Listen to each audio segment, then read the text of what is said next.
Thank you for tuning in to Grieving Voices. Today, I'm very excited to share this conversation with my guest, Marty Cooper.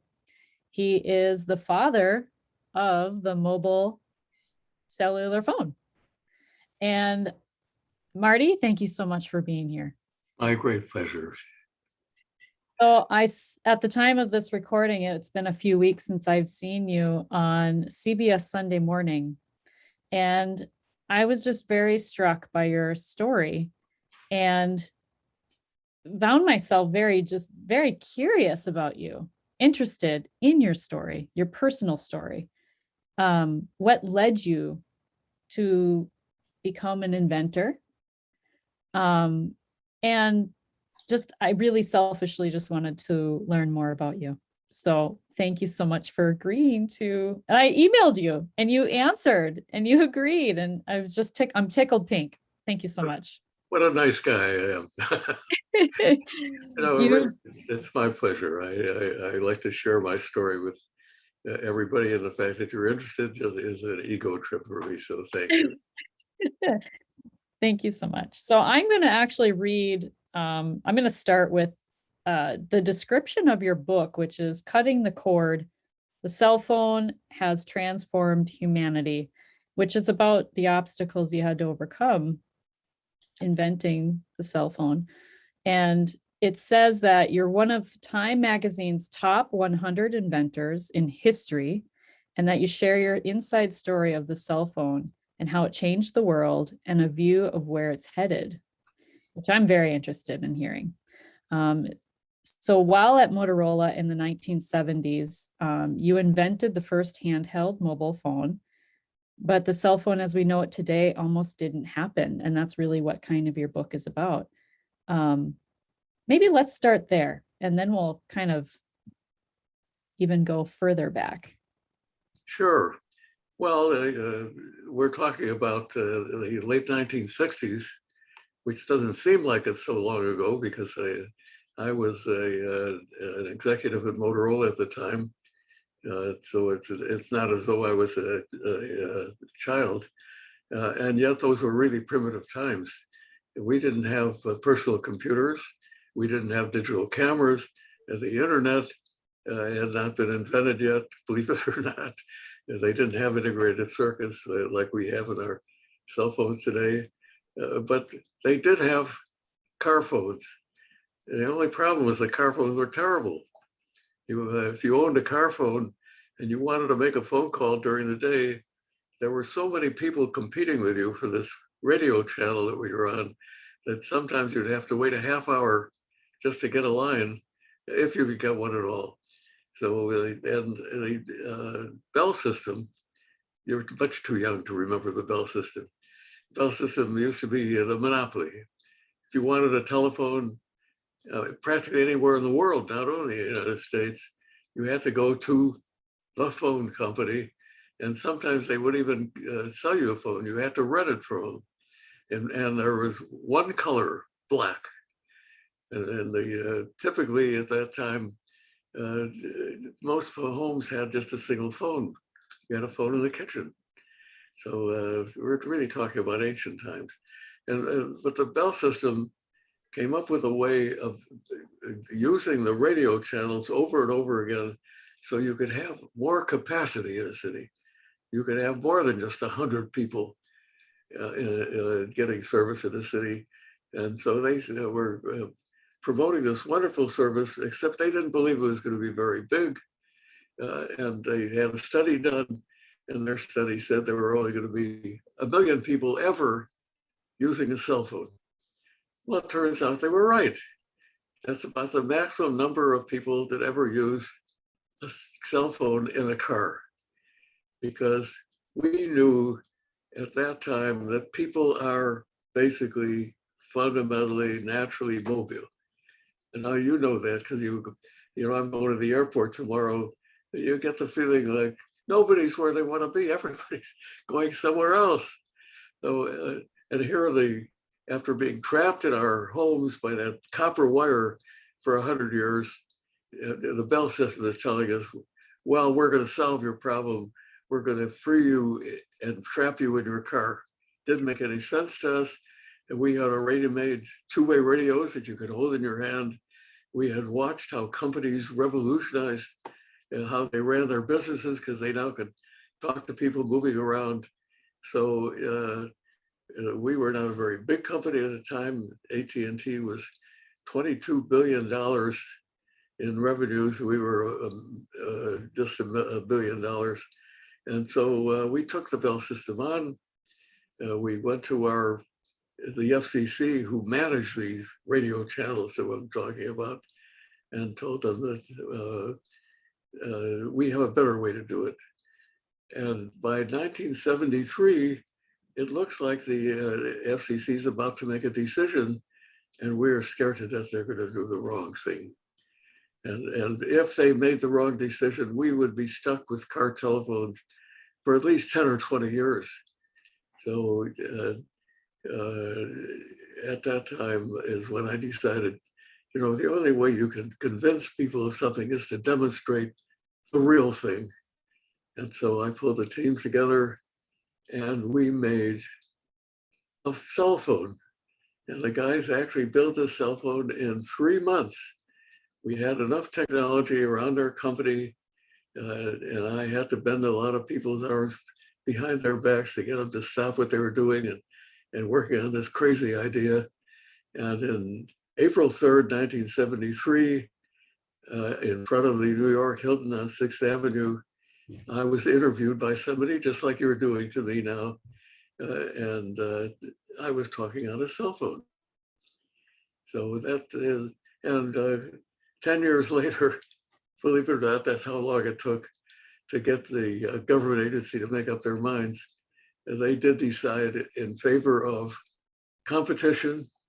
So it wasn't going to be just the Bell system. And the industry was going to decide what the right technology was. And of course, we picked personal phones, handheld phones. And you know what the result is. There are more portable phones in the world today than there are people. Is that an amazing thing? And it's also true in the United States. More cell phones in the US than there are people in the US. And the number of wired phones, believe it or not, is going down, down, down. And there are only a little over 50 million wired phones in the United States today, compared to about 350 million cell phones. I imagine it's such an incredible story to me. And I love inventors, the story of inventors anyway, but what you did though do you ever just like sit back and pinch yourself?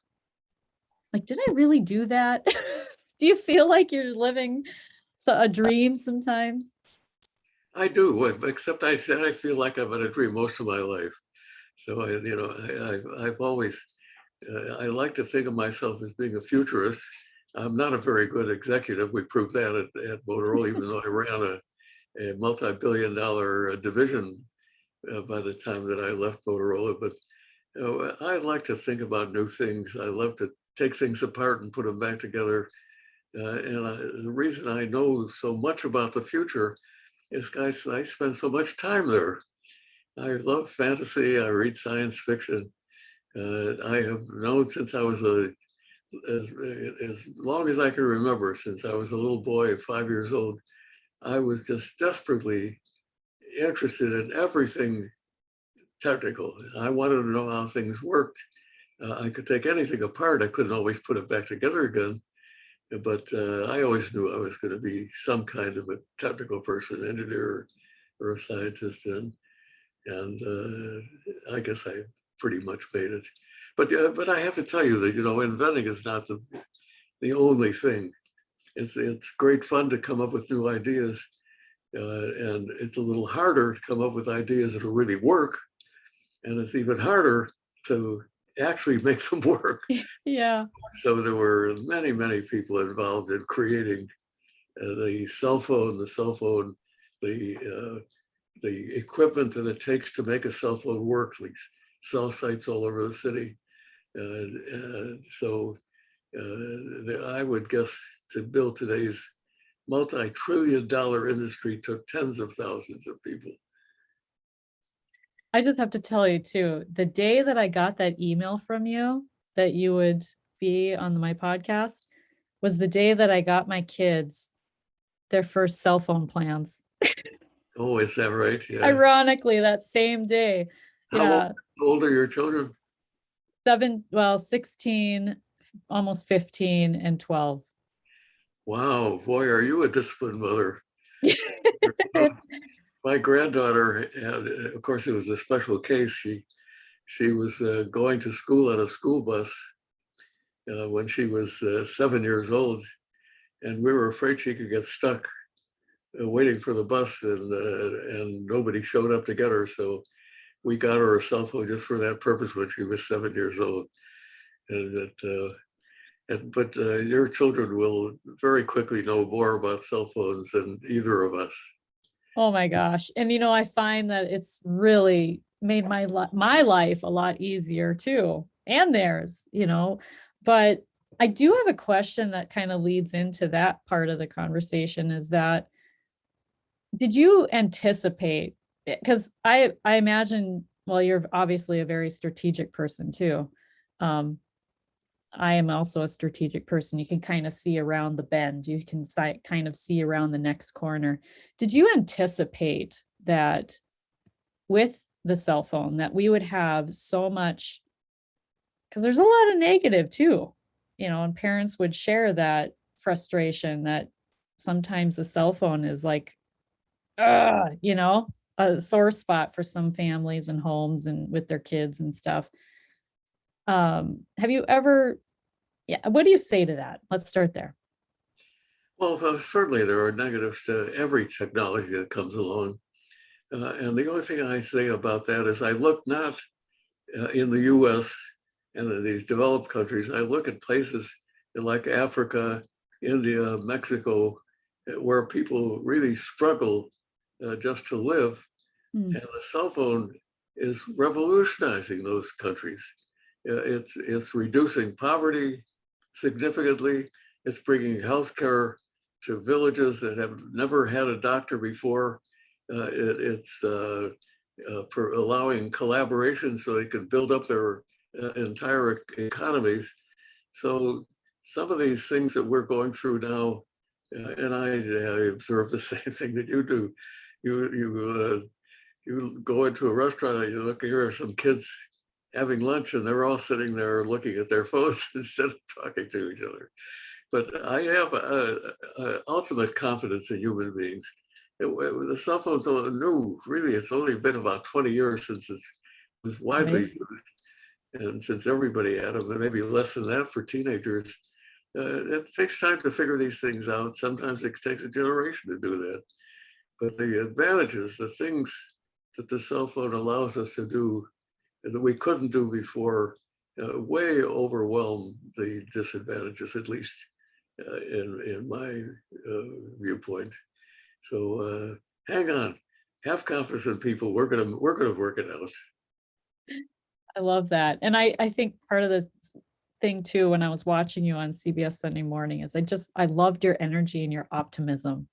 You are just so optimistic. And so what do you see for the future with the cell phone? I mean, because it's changing our clothes, purses, like everything is adapting kind of to the cell phone. So what do you see next? What do you envision next? Let me start out with your comment about optimism. You're right. I do have a very positive outlook on life, and people laugh at me a lot about that. But I look at the facts, and the reality is that society, all of us, are getting better, and we are better now than we ever have been in every respect. We live longer, we are healthier, we are richer than any time in history. All of the curves are going up. There are bumps up and down, and we have disasters like the pandemics and other things that come along. But on the average, we are better off now than we ever have been. And there's no reason to believe why that can't happen. And the cell phone, not by itself, but it's going to be an important contributor to that. And that's why I emphasize so much, not how much fun we're having in the developed countries with social media and all these other things. What the social media and the games that the kids are playing is doing is making us familiar with an extraordinary valuable tool. So when these kids that are sitting around the restaurants not talking to each other, and by the way, they do end up talking to each other, when they grow up, they are going to be so good at using these tools, they're going to put us to shame, and they're going to do everything more efficiently. And when you do things more efficiently, everybody benefits. And that has been demonstrated, as I mentioned before, in Africa. There are, of course, the cell phone has leapfrogged the wireless phone. Hardly anybody ever had wired phones in Africa. And the one thing that they did, they introduced a way of managing money. Now that doesn't sound very important to us. We have banks, and it turns out that poor people in Africa can't do that. They can't move money around the country. They can't save money. And somebody introduced a system called M-Pesa that allows them to do all of those things, to save, to transfer money, and to do that just with their cell phone. And so that and other things that have happened to make things more efficient have, at least according to a United Nations study, moved over 1 billion people out of severe poverty in the last 20 years. So that kind of thing is what it really is the basis of my optimism. And the fact that there are villages in Mexico where they have never had a doctor and never will have a doctor, and they now have the ability, because they've got somebody in the village that's got a cell phone that will rent the cell phone out by the minute. And a doctor in Mexico City can treat somebody's eyes in this little village and bring them medical treatment they could never have imagined before. So it's those kinds of things that are the basis of my optimism. And you can make all the fun of me you want, but I stand by it. I wouldn't make fun of you. And actually, it makes me think of the idea of where your attention is where it's like where you put your attention and focus, that's what you'll see, right? So if you are focused and have your attention on all the negative things cell phones have brought to us, that's all you'll see, right? That's a very wise thing you just said. And I absolutely agree with you. I ought to tell you, I know it's slightly off the subject, but the most important drive in my life, and what I think that should be the drive in everybody else's life, is learning. And the reason is kind of obvious if you think about it, because most kids, as an example, when they get out of school, the only thing they think about is getting a job, making money. And there's a lot to be said to having a lot of money and be able to do all the things you want.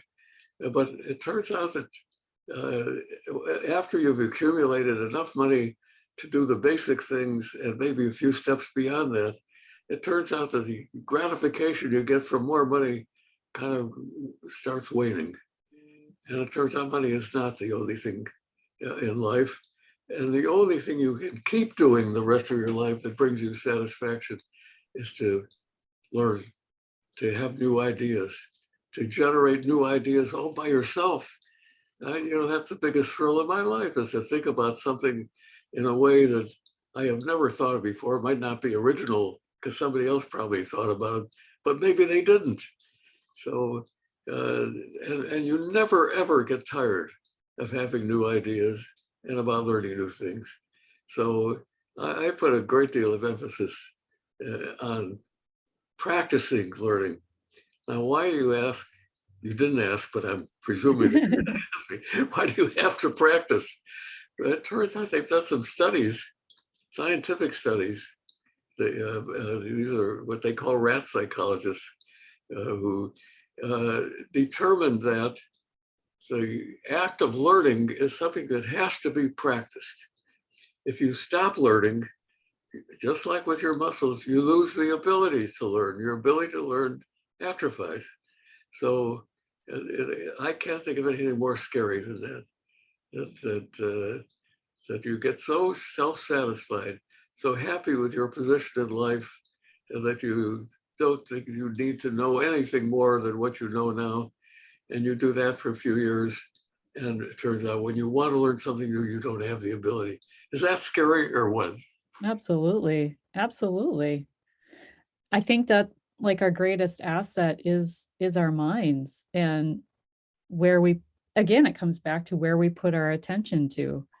So do you want to focus on growth and learning and advancing yourself in your life, or do you want to focus on the sad, depressing things that are going wrong, either in your life or in the world around you? Yeah. And so where does your optimism come from? Have you always, since a child, just had this sense of wonder and optimism? Well, I suppose, the hardest thing to do is to be objective about yourself. That's true. I have absolutely no idea. I was blessed with wonderful parents. My parents struggled. They started out in what is now the Ukraine. At that time, it was Russia. They were suppressed in the most awful ways. They managed to work their way to Canada, ultimately to the U.S. They worked hard all their lives, but managed to come up with a comfortable life for all of us. My mother was a dynamo. She never stopped moving. She was a charmer. She could talk to anybody. So some great advantages. And I would hope that the only thing that I could do useful in life is to inspire other people to be like my mother was. So I take it then all of your ideas were nurtured, and that aspect of yourself was something that was nurtured? Yeah, I put it all down to luck. And the reason I do is I'm not smart enough to figure out why I am what I am. But people have asked me, if you do your life over again, what would you do different? And I have to tell you, I can't think of anything.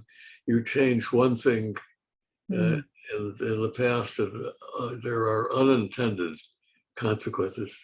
So I just think I'm very lucky. And I think, as a matter of fact, that almost all of us are lucky to be around today and to enjoy all these wonderful things that our society lets us do, including you and I, talking to each other virtually as though we were right next to each other. Isn't that amazing? It is. We've just met less than a half hour ago, and you could say that we're friends. We have exchanged emotions and ideas.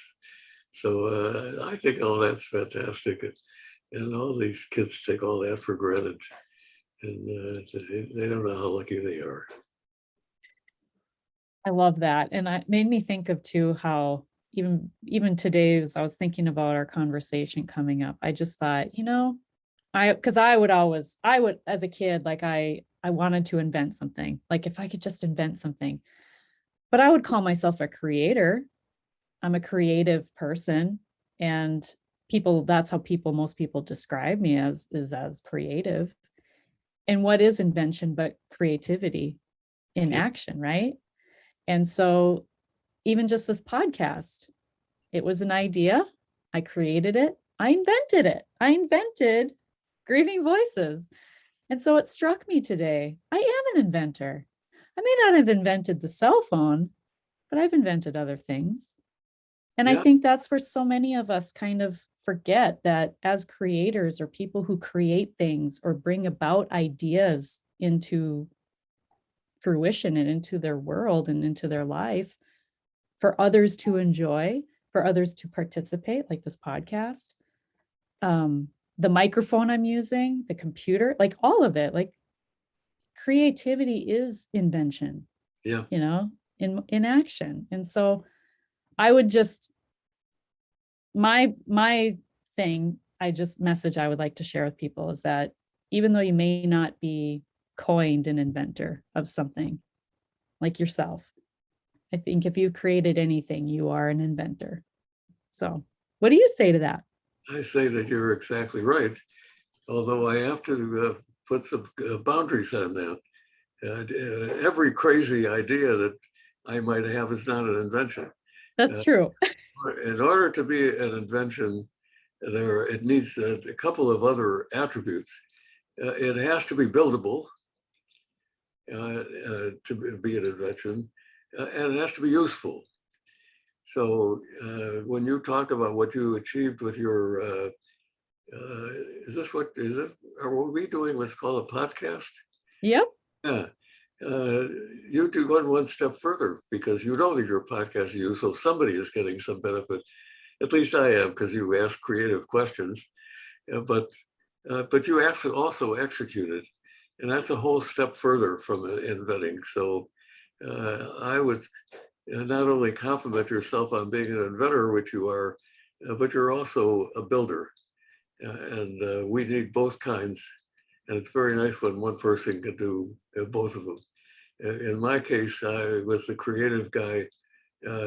My guys were all creative as well at a different level, but some of the things that my team did, I couldn't imagine doing. I could have done them 20 years earlier when I was sitting on a bench working, but it takes all kinds of skills to do modern kinds of things. And everybody, at least in a technical field, has to be not only creative, they have to be able to put these things to work, to actually do things with their hands. Mm-hmm. So what was the pivotal moment in your life where really everything changed? Or was this like just a natural progression of how your life took shape?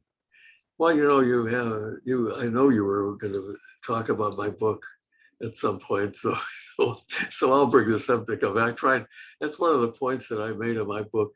And there is no eureka moment. There is no one sudden flash of light and the wisdom of the ages suddenly appears. A lifetime that just builds on experience, one experience after another, starting, I believe, before you're born. You start experiencing things and you're learning. And that's why I keep bringing that word up all the time about learning. There was no way that I could have thought about something as important as a cell phone early in my career. I didn't have the background. I didn't have the technology understanding. So I expressed in my book and in several of the beginning chapters about how it takes a progression of increasingly complex thoughts to build up the capability to do something more important. So, the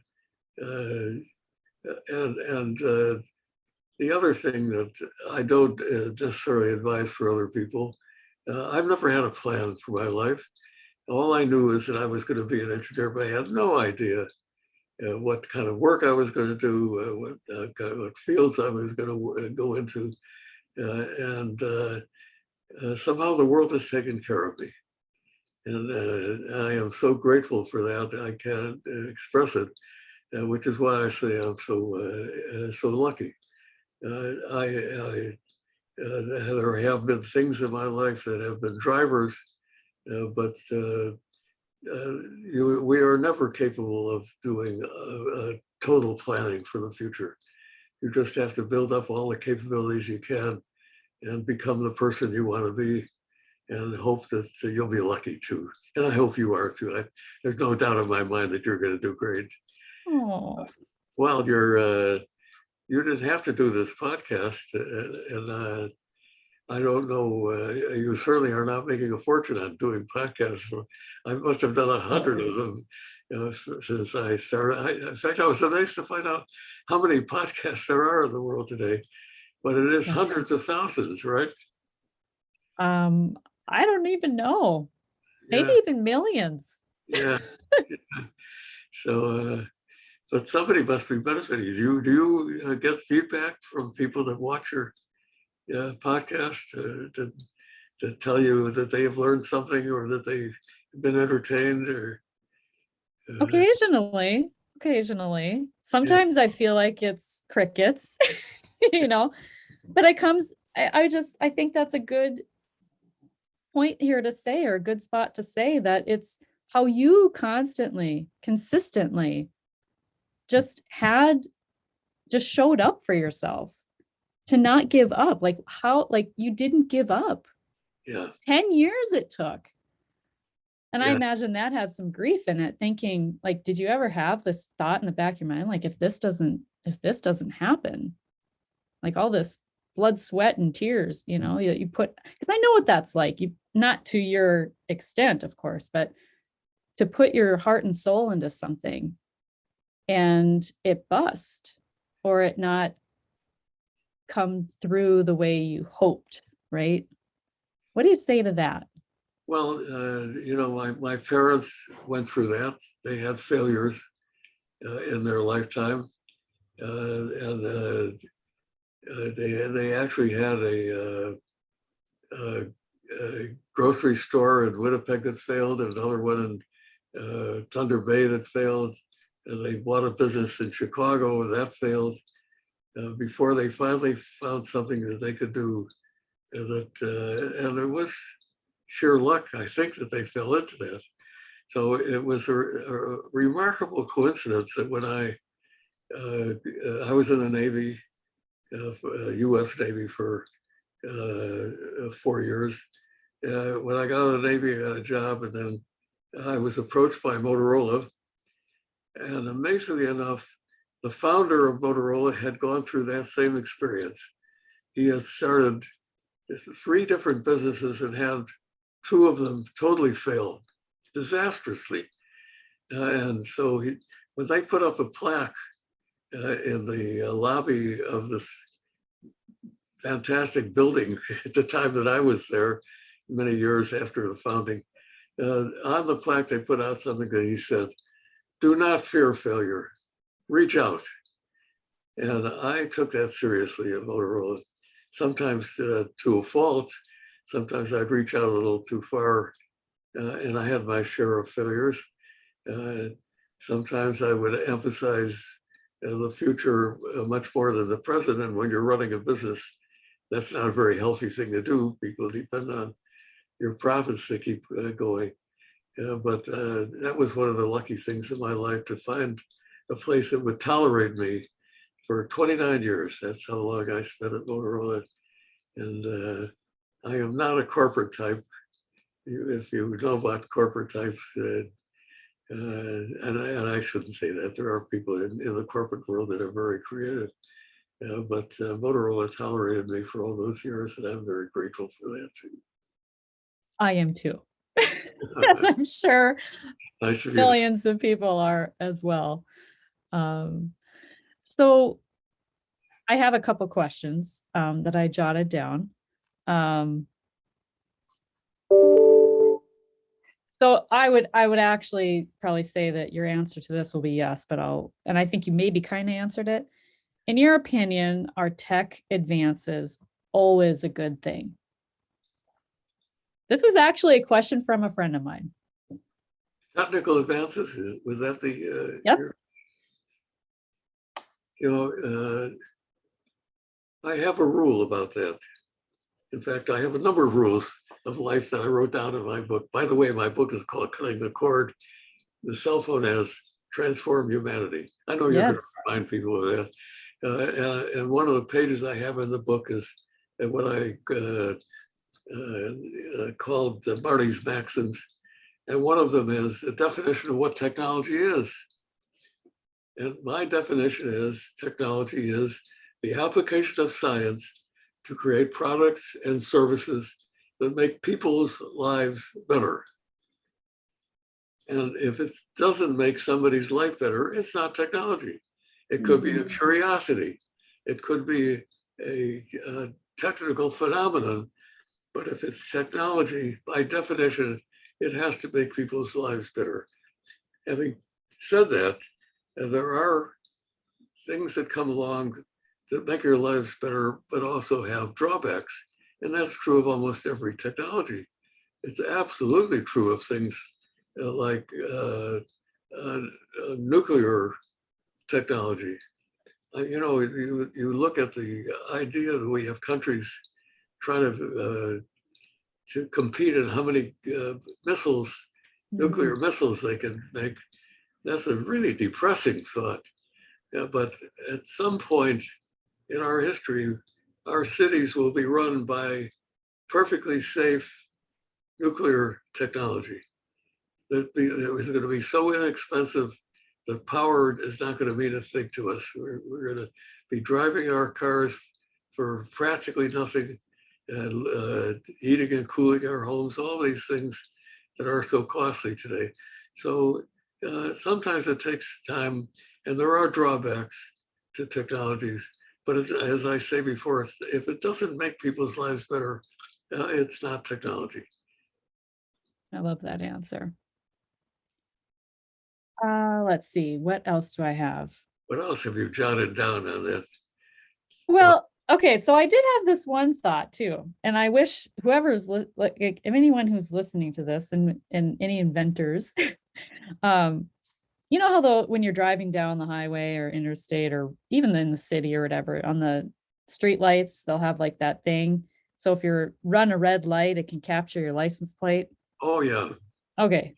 Great technology, right? Saves a police officer's time. You get a ticket in the mail. It's, so I like, can't we apply that to the cell phone? So like situations where people are doing like really awful things, especially in I'm talking, now it's going to go dark a little bit, but like with teenagers and sending pictures or sex offenders sending pornography, like just things like that, like to be able to track those people. Like when something is, just like when you get a ticket in the mail when you run a red light, if you do something like that on a cell phone, there's like some sort of data capture. And I mean, I don't know, that's maybe way way far off thought, but I just thought, gosh, to help make it safer, right? To help utilize it for good, right? Well, that's what you just have touched upon is one of the biggest problems in society today. And I'm really serious about that because the answer to your comment is absolutely. If all you have to do to be perfectly safe is to give up all your privacy. So you've got to make a decision. That's true. Are you willing to let somebody else know exactly what you're doing 24 hours a day, every day of your life, wherever you are? Are you willing to let somebody examine what you do, record it all, and knowing that, and knowing that's true of everybody, we'd all be perfectly safe, right? There could be no crime because we would catch people in the middle of doing it. Well, that's not acceptable. It's not happening. And it's not happening, right? Yeah. Well, it can't happen because we just treasure our privacy. And we also know what happens when you give up your privacy in total. You go and look at what's happened to totalitarian states, because what happens is that the bad guys do get control of that information. And when they control your information, they control you. And they control your ideas, and they control your minds. They control what you can and cannot do. So somehow we have to achieve the right balance. I wouldn't suggest that we have gotten anywhere close to that now. The people have been enchanted by this idea of getting stuff for nothing. And I'll bet you do too. You go to Google and they give you a search engine. This is one of the most powerful educational tools that's ever existed. And you get it for nothing. No, you don't. You are giving up your privacy. Every time you do a transaction on Google, they get information about you. They know more and more about you. and they use that information for their benefit. Very often it's for your benefit too, but you have no control over it. You to get that free service, you are giving up an awful lot. And the same thing is true with Facebook, and the same thing is true with Twitter. You're getting some satisfaction, you're getting some improvement in your life, but you're giving up your privacy for that. So we haven't figured that out yet. And I think there are a lot of people working on it, including my wife, who is an entrepreneur, an inventor herself. And one of her latest endeavors is kind of a side issue. She has created an organization that, at least when it's mature, it will be able to put a good housekeeping seal on a company with regard to privacy. Oh, In other words, they have come up with standards of privacy. What does a company have to do to preserve the privacy of their customers? And if a company achieves those objectives, then they will have a seal that says that this organization has approved this company from the standpoint of privacy. Because somehow or other we have to face this issue of privacy and nip it in the bud. If we keep, if everybody keeps getting enchanted with free services and gives up all their privacy, I think that's a severe threat to our civilization. And I think people are too smart to do that. I'm glad the conversation went here, because actually just recently, well, with my kids getting their cell phone, right? So a part of it is that part of the caveat was that, well, the ones with jobs have to help pay for those cell phones, the plans. And a part of it too is that I want to be able to find you if you're not home when you say you're going to get home. So iPhone, they all have iPhones. I have an iPhone. You can use the Find My app, right? To find, it'll actually locate their phone, wherever their phone's at. Typically, yes, I understand that their phone can be somewhere where they're not, but as teenagers will, they're going to have their cell phone with them. But there is also an app called, I'm not going to name it out, but there was another app that I had heard about, and I downloaded it and just to kind of test run it. And my daughter, I get home that night and she's like, so I saw you were driving a little fast today. And I'm like, what?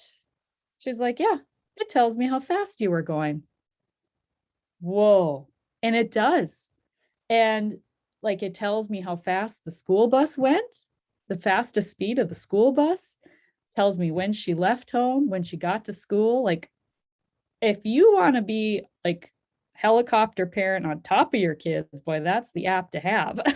But I just found it, like you said, I want to give my kids the sense of privacy too.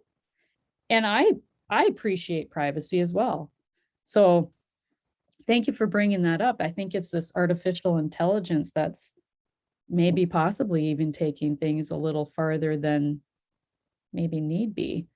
I just want to be able to find my kids if, they're not home when they say they're going to be home. Well, you do have an obligation. Somehow or other, you have to make sure that your kids know, first of all, they're not getting something for nothing. Secondly, that there are people that have access to them that they don't want to have access. There are predators out there that are taking advantage of children and pretending that they are something that they're not. Mm-hmm. So your kids do have to be careful and they have to be educated. And I fear that a lot of them are not being educated in that regard. Our schools spend a lot of time teaching kids things that they may or may not need to know, and they forget about other things that are practical things about living, right. like what you eat and how much exercise is important and how to use your cell phone. Great segue to you being 92, going to be 93 soon. And, You didn't have to remind me of that. On but the I other, want to, go ahead. on the other hand, reaching 93 has to be an important objective. So go ahead, please go ahead. No, I want you to speak to your vitality and to what you just said about eating and exercise and all of that, because obviously that's a huge contributor to your life and to your capability to continue to learn, right?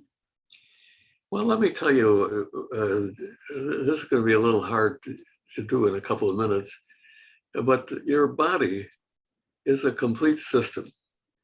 It is not muscles, blood vessels, a brain, a skeleton. It is a system where everything is connected to everything else and everything affects everything else. So you cannot uh, uh, progress in life unless you treat the system as a complete system. So you have to exercise your brain. We've already covered that, haven't we? But you've got to exercise your body as well, and every part of your body.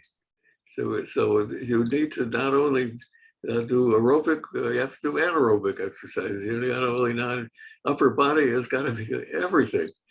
Uh, and your digestive system is extraordinarily important in that, because that's how that's what your body is. Your body is nothing like a big battery where you take this food in and it's got this wonderful thing called the digestive system that turns the food into energy. So that whole system has to be exercised in an intelligent way. And we don't learn how to do that in school. They depend upon us to go out in the real world and solve that problem ourselves. So I was lucky enough, and it took until I was almost 50 years old before I became a runner. I took on for about 15 or 20 years, I never touched a bit of refined sugar or refined flour, because I read, I think it was correct at that time, and I still try to do that, that you get an imbalance of sugar in your body and it causes inflammation, and it reduces your lifetime and makes your lifetime less effective. So there are a whole bunch of rules that people ought to practice that we don't. We as a society eat too much sugar, and we eat too much in general. And I'm undisciplined, so the only way that I can get rid of all this food that I eat is to just exercise a lot, which I try to do. It gets harder and harder as you get older, as you might imagine. So discipline is important. I haven't learned that yet, but I'm working on it. I love that. So what has been one of the greatest lessons that you have learned in your life, aside from that, the body and maintaining all of that? Like, just what's some wisdom that you would share with others that you've learned in your life? Well, I wouldn't call it wisdom, but an important part of my life is interaction with people. And my presumption when I meet somebody, including you, is that I'm going to pursue this relationship and learn what I can, because everybody has something to teach me. And I have found that to be true. Even people that in your case, I don't have any problem. I think you're charming. I've met people that are offensive, and yet when I engage with them, I find out they have skills or they have knowledge that I don't have, and I try to be as open-minded as I can.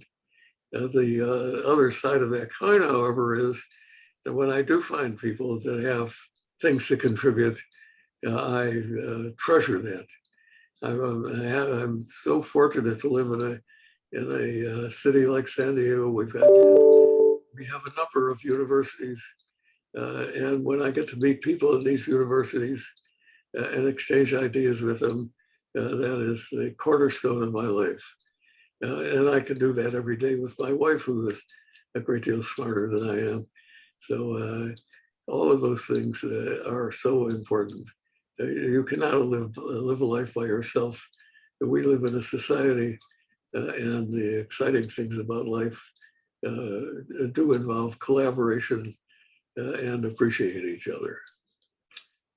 I love That's that answer. much too long an answer for such a nice short question. No, it seems like connection. Connection is, yeah, it's about connection. Yeah. And just like we can grow through connection, we grow through grief too, which is what my podcast is all about. And so, what has grief taught you in your life? And what are some of your grieving experiences that have helped you push through some difficult challenges in your life? Well, I always try to think about the issues that cause grief in the context of what was positive before the grief happened. So I never talk about the difficulties my mother had. My mother lived until almost her mid-90s. I talk about how wonderful she was and how much she contributed and how she my mother was selling dresses when she was in her late 80s in a dress shop, Wow. not because she needed the money, but she wanted to keep talking to other people. So I think that an understanding of how important it is to have people in your life is probably one of the most important things in my life. I love that. And I saw too that you were, thank you for your service as well. I'm a veteran, and I How are saw you? that I am, and I saw that you were in the Korean War. And can you share anything about that experience? I was in active duty in the sense that we were trying to blow up North Korean railroads and things of that nature. I was in the submarine force, and we did an awful lot of practicing to be ready for something, but I was never in a shooting war.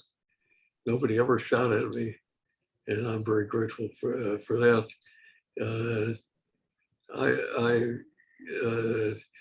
I appreciated the service for a number of reasons, and one is they put me through school, and I'm not sure I would have been able to go to university without the Navy's help. And the second thing is I've always been somewhat immature. I'm still working on growing up, but they did help me grow up. They taught me about discipline, about responsibility, about keeping your word about things. So I learned a great deal in the Navy, and I would recommend that to everyone. I think what they do in Israel, where everybody has to serve for some period of time, is a very useful and productive thing. At least it is for most people. Some people grow up sooner than others, but it's an experience that everybody ought to have. The other side of that coin, however, is that I wish we didn't need armies or weapons. I find that is so, if you're a builder, if you're a creator, and you want things to get better, we certainly do better cooperating with each other than we do fighting. So, we're more efficient if we don't do it. Think of all the money we spend on all these weapons when we could be working on tools for improving productivity. So I wish we didn't have to have armies, and that people would learn how to talk to each other. I'm afraid we are some generations away from that. But if education keeps getting better, at least in the free societies, I think that we are going to learn how to get by without armies. And I only hope that we can make all the societies in the world free like we are. Meanwhile, we should be glory in our independence. We've got a lot of problems. I don't suggest that it's all a bed of roses, but it's all fixable. I think we're lucky to have a society where we can complain about things, we can argue with other people, and yet everybody can speak their minds, don't you? Absolutely. Would you say that is one thing that maybe breaks your heart? I'm sorry, one thing that makes, Would you say that that's maybe one thing that breaks your heart? oh yeah, yeah. Irrationality breaks my heart. When people have ideas that just don't make any sense at all, and they deeply believe in it, that is heartbreaking to me.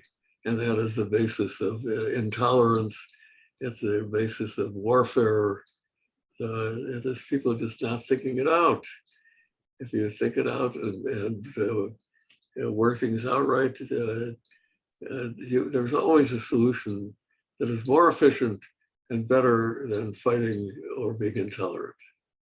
Well, it comes back to what you said earlier in being willing to learn from others, You bet. being open to learning. You bet. You got it. Yeah. No wonder you could make the big bucks. Yeah, maybe someday. I get a feeling though, like the crux of your message, like the main part of your message is that learning is what was I gonna say? Learning is everything. It's the foundation. Yeah. It's not, you have to execute. So having all the information is not worthwhile unless you actually put it to use. But without that, there are no uses that you can do. There's nothing you can accomplish without having the basis for doing good things. So I'm good here. That's the one thing I got from this thing. I haven't used that term before, but learning is the foundation of life. That's your quote. That is your quotable for this episode. It is.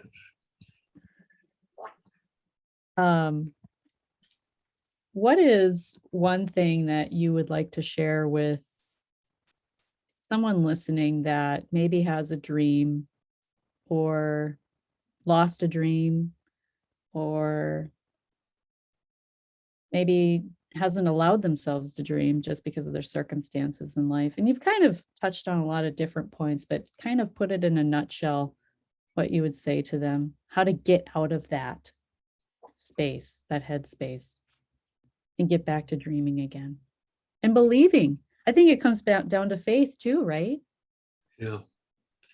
That's the first question you've asked that I can't respond to because I can't envision, I can't put myself in somebody's shoes that is totally negative, doesn't have a vision of the future or of how things could get better. And there's really no reason to do that because I know people at all levels of life that have optimistic viewpoints. Whatever they do, they want to do it well. And sometimes they're menial tasks, but they somehow take pride in what they're doing. And if somebody doesn't take pride in what they're doing, if they don't have ideas, if they don't think about things that bring them pleasure, I feel so sorry for them. And I tell people, boy, if you get a job where you never get any satisfaction, go do something else. You're entitled to be able to have your own ideas, to get satisfaction out of it, to get a thrill out of a new idea. And if you don't do that, shame on you. You can go find something else to do and live a much more productive life. What I hear in you saying that is that look at who you're surrounding yourself with. I suppose you're right. Well, you sounds like you're more selective than I am. I surround my wife keeps telling me, I don't like so-and-so. And I say, well, they're not so bad. I learned such and such from. So as I say, I'm just very lucky. I just run into more interesting and fun and people that teach me things. So I don't want to make rules about how selective I should be. You don't want me to be a snob or an elitist, do you? No, but I think it comes down to too, it's being if what you're focusing on is wanting to learn from people, you're going to learn from all kinds of people. You're going to look for those people to learn from, right? You bet. You got it. What is one thing, what brings you, this is a question I ask usually. What is the one thing that brings you the most joy and hope for the future? Wow. Oh, that's another really hard question. Now I'm going to have to duck that one only by talking about I now have a great granddaughter. Would you believe? I never Oh, thought I would. And I have another family that's got a baby. In fact, I guess I have three babies in my life of very close people. And when I see them growing up and how fast they're learning, and how much I admire their parents and how they're raising these kids because they've got advantages that I never had and that my children never had. I guess that's my biggest hope for the future. They are going to get educated better than I was, my children, and even my grandchildren. And that's our hope for society. If society doesn't get control out of some of these things that are on the verge of getting out of control, our society, the civilization's not going to last much longer. And that would be a shame with all that we've accomplished so far. So it's the coming generations that I think are great, and we should be doing everything we can to make their world a better world than our world was. I love that. I'm going to put you on the spot for one more question. So being the futuristic thinker that you are, and being 92, going on 93, often living in the future, what do you think about for the rest of your days? What do you want that to look like? What comes to mind when you think about that? Obviously, you're not paying attention. I told, I told you at the beginning, I've never been able to plan out my life. That's true. And I am struggling at the moment, trying to figure out what my next career is. And I haven't quite worked it out. I spent a lot of effort writing my book, and I was focused on it for a number of years, and that's over. And I'm very satisfied with the book. I wish another million people would have bought the book, but I told my story, and that was my objective. And I'm trying to figure out what to do next, and not entirely clear. I've got tentacles out, trying to look at things I've been studying, how the human brain works. I wear hearing aids, which are totally unsatisfactory, and I am working with people in universities trying to improve that industry. So I haven't totally figured it out yet, but I am going to come up with another career, and it will be focused on the things that I know how to do. How do you put existing things together in different ways to make people's lives better? That's how we started a conversation, and it's a good way for us to end. Well, and I'm going to put a bug in your ear on that one.